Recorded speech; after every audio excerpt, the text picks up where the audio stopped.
YouTube, what's going on, man? It's your boy Comeback Story back again with another video, bro. So look, check me out. This video was inspired by that leak that surfaced around Drake and Lil Yachty. So if you don't know, on Her Loss there's a song called Jumbotron Shit Poppin'. It's a banger. It's a banger of a song. It's a wavy track, but it was originally a Lil Yachty song, and Drake used it as somewhat of a reference track. Or maybe that track wasn't intended to be a reference track. I don't know the full details. But basically, Lil Yachty has his version of Jumbotron, and Drake basically used it and used it as a reference track. Even though, if you listen to the song, he was basically saying like the same things that Yachty was saying, you know? And I feel like this highlights a bigger issue, and I feel like this is why there are quite a few people out there in the world that are not really respecting Drake right now as a rapper.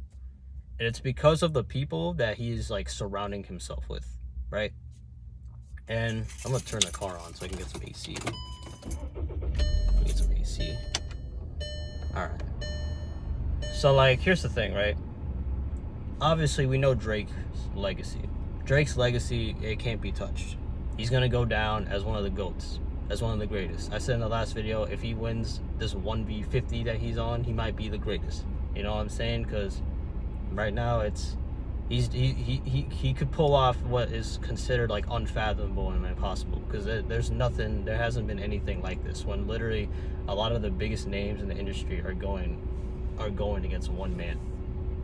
But anyway, let's get back on topic here. The thing is, right now, Drake is surrounding himself with like the newer age artists, the next generation, you know, and he's trying to do things to fit in with that type of crowd. For example, the way he dresses. It could be because he's hiding the fat, you know what I'm saying, according to Rick Ross. Or it could just be because like he's trying to, you know, get along with some of like the trends that these rappers be doing. Because if you be peeping, if you ever see like videos of these guys, or if you're ever on Instagram or something like that, you notice that like baggy clothes are like back in style. And if you notice from like 2 years ago to now, Drake has entered like his baggy clothes era. You rarely ever see him like walking around wearing something that's like fitted. You know, before the Certified Lover Boy days, you would always wear like fitted clothing. Everything would just be fitted, like tailored, like so perfectly. And oftentimes, he wouldn't even be wearing anything special. He'd literally just be wearing like dry fit black Nike tees. You know what I'm saying? He's not really into the whole flashy dressing thing. He's got expensive clothes, super expensive clothes that your favorite rapper probably couldn't buy, but he wasn't really a flashy dude like that. But nowadays, he's got the baggy clothing, like some of these other guys, like a Yachty, because Yachty is into the baggy clothes era too. He's got his nails painted. You know, Yachty's known for the nail polish. He has his own nail polish company. You know, a lot of rappers are into, you know, nail painting. Or at least now. Look, I'm not here to judge. All right, this is not a video to judge, but I gotta say this to like, you know, make my points here. He's into the nail painting. You know, he on his head he wears like, sometimes he wears like flowers in the braids. Sometimes he wears like the little like clips that's like multicolor, like very colorful. You know, he's got the whole like Anita Maxwell. You know what I'm saying? You know, the memes. You know what I'm saying? All this stuff. And Drake, I feel like he's doing this on purpose. Like, he knows what he's doing. He's trying to tap in with, like, the next generation. He's trying to tap in with the younger sound. But as great as it is, and even as, like, as someone that's young, that's only 22, I do appreciate it, because he's, you know, he's looking after his, like, younger fan base, which is cool to see. But I feel like it's kind of ruining his reputation a little bit, just a little bit. And I feel like people are starting to lose respect for him a little bit. Because of all the clips you see on social media, nowadays you barely see clips of him hanging around like OGs. You know what I'm saying? Like, even like with Rick Ross. Him and Rick Ross were like so close, bro. They made so much bangers, but like you barely saw him with Rick Ross nowadays. You barely saw him with like, I don't know, like you don't really see Drake with like older rappers, like rappers from back in the day. You see Drake clicked up with all the hottest rappers now. Him and Sexy Red are like everywhere. They're everywhere together. You know what I'm saying? At this point, I think they might just be like a couple. You know, honestly, Drake, you should probably just date Sexy Red at this point since you're so infatuated with her. You know what I'm saying? I ain't here to judge you. You know, you got like, you know what I'm saying? You got that. You got Drake, like, he's, you know, he's giving like cosigns to a lot of these up and coming ones. He's giving cosigns to Yeet. You know what I'm saying? He gave Yeet his first like big cosign. And now Yeet's, you know, huge right now. He did it to Ken Carson. He gave Ken Carson a cosign when Ken Carson dropped A Great Chaos. He recently gave a cosign to Huncho, who's like one of the hottest artists coming out of Atlanta right now, even though I haven't really listened to his music, but I know who he is. I feel like this is somewhat kind of like ruining his reputation a little bit. And I feel like a big reason why, and a big example of this, is for that For All the Dogs album. That was like a big highlight for me when it comes to it. Because I was first talking about him and Lil Yachty earlier in the video, right? If you look on For All the Dogs, and even Her Loss, but mainly for All the Dogs, because this is what's going to prove my point. There's 23 songs on that album. Lil Yachty has 7 writer's credits. Lil Yachty. You know what I'm saying? Drake's fans have been with him since like 06. Room for improvement. If some of you even know what that is. But majority of them like 09. From like So Far Gone till now, that's like his fan base. His core fan base was with him for the old stuff. And now when it comes to this new album, people were returning on him because Drake promised that it was going to be like old Drake vibes. And if I'm being honest, everyone will know that album is the furthest thing possible from old Drake. If anything, the oldest thing you're getting is like More Life. There's like More Life, like songs that you would probably hear in like More Life, but that's 2017. The fans did not want 2017 More Life Drake. The fans wanted Nothing Was the Same Drake or Take Care Drake. They didn't want that exactly, because you're not going to top that, but they wanted to feel that energy. And that energy was lacking in the album. A big reason why.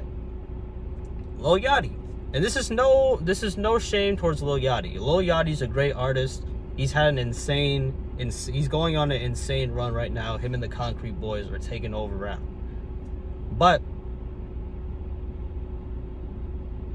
it's kind of, I don't know how I feel when Drake is literally looking up to Lil Yachty in this case. And like Drake is making the album and Lil Yachty is the guy that Drake is checking in with to see, hey, like, what should I do here? How should I improve this? Does that make any sense to you guys? Honestly, does that make any sense to you guys? Drake is asking Lil Yachty for help. Shouldn't it be the opposite? Shouldn't Yachty be asking Drake for help? You know? See, the thing is with Drake is that Drake is so easily accessible. And this is where Kendrick gets him. Because I know a lot of people be like, oh, Kendrick's not consistent enough. That's true. He's not consistent enough. But Kendrick isn't so available all the time. With Kendrick, is you're not seeing Kendrick in the public like that. Drake, you're seeing in the public a lot. He's making headlines even when he's not dropping music. Kendrick's not doing that. Drake is always clicking up with the next up and coming young rappers. That's just like trending on TikTok. Kendrick Lamar ain't really like that. The only time Kendrick Lamar really did it was with, you know, Baby Keem. Baby Keem's not even a TikTok artist, but my point is, like, Baby Keem, I mean, that one, they're blood related, and two, Keem actually has like a distinct sound, which actually makes him different, unlike some of these other people that even Drake surrounds himself with. Like, Drake is surrounding himself with Yachty, Cardi. I don't know if he's surrounding himself with Cardi. Even like Tizo Touchdown. Drake loves Tizo Touchdown. a lot of big artists love Tizo Touchdown. Drake loves Tizo Touchdown. He made a post saying like, "Yo, this Tizo Touchdown album is like some of the best music I've ever heard." Like, my point in this video is that him trying to link up and try to be like the next up and coming rappers, even though he's Drake. He's 37 years old. He has nothing to prove. He does not have to compete with any of these guys. You know what I'm saying? But yet he's still doing it. And I feel like that's what's making him lose respect. That's what are making people kind of losing respect for him. And I feel like that's why people are doubting him in this rap game. Now, I want Drake to have a good performance in this. You know what I'm saying? Because, look, I'm a fan of the game before anything. I want Drake. I would love for Drake to come out on top. Like, I would love for Drake to come out on top. I would love for Kendrick to come out on top. I don't care. Like, I don't really care who wins. I just want to see a strong performance from Drake. Right now, we are getting a strong performance. But it's things like what happened with this Yachty leak that are kind of, like, making people scratch their heads a little bit. Because it's like, why is Drake trying to be like these young dudes, bro? You're Drake. They should be trying to be like you. You shouldn't be trying to be like them. You know what I'm saying? Like, the power struggle, Drake is like flipping the power struggle. Not the power struggle. I don't know what I'm saying. The power dynamics are like, Drake is like tipping it the other way. He should be doing it in his favor, but when he has Lil Yachty on 7 writers credits for an album that is supposed to be old Drake, when that album is let me tell you something. If we're talking, a lot of people say like, oh, Drake's music, like, you know what you're gonna get. For All the Dogs sounds completely different than every album he's ever made. Swear. Listen to all of his albums, listen to For All the Dogs. It's a whole different sound. It's a whole different sound, whole different beats, whole different production. Nothing of For All the Dogs is even close. The only thing it's closest to is like More Life. Other than that, it has no relation to any other album that he's ever done. And it sounds nothing like his older stuff. It sounds nothing like his older stuff. Big reason why? Lil Yachty was the one helping him. Lil Yachty, like, Yachty, of course, is a Drake fan, but he's not, like, yeah, bro. Y'all know what I mean. But look, Drake, I feel like it might be time for you to, you know, start linking up with some OGs. Stop hanging around all these young dudes so much. It's okay to, like, I'm not saying it's a bad thing to be friends with Yachty, but, like, I don't know. This whole thing is just making people lose respect for the boy. And shoot, yeah. That's all I gotta say. So, like, look, like, comment, subscribe if you want to hear my opinions on things. You know what I'm saying? It's not gonna be only music, even though it's gonna be a big thing I'm talking about. NBA playoffs are coming up, so I'm gonna probably drop like a video giving y'all my playoff predictions. And yeah, bro, see you in the next video, man. Yes, sir.